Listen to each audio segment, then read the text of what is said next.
আমাদের ছাদ বাগানে একটা মধুমালতী ফুল গাছ আছে। তো ফুল গাছটা বেশ কয়েক বছর যাবৎ আছে। মাঝখানে কেটে দেই দেখিয়া এটা দেখেন বেশ ঝোপানো হইছে। একটা ব্লিচিং পাউডারের ড্রামে এটা লাগিয়েছিলাম। তো আমাদের যে মালি আছে অমল, খুবই ভালো, ওর বুদ্ধি-শুদ্ধি বেশ ভালো। ওইটা গাছটা যাতে ঝোপানো হয় সুন্দর করে কেটে দেয়। কেটে দেওয়ার পরে অনেকগুলা ডালপালা হয়। অনেকগুলা ডালপালা থেকে চোপানো ডালপালা থেকে এরকম ফুল ধরে।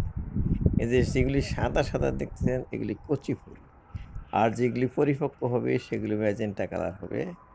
যে একটু মৃদু-মন্দ বাতাসে বিকেলবেলা আমার চোখের সামনে দুলছে। কি যে মজা লাগছে দেখে আমার। খুবই আনন্দ লাগছে আমার মধুমালতী ফুল দেখে।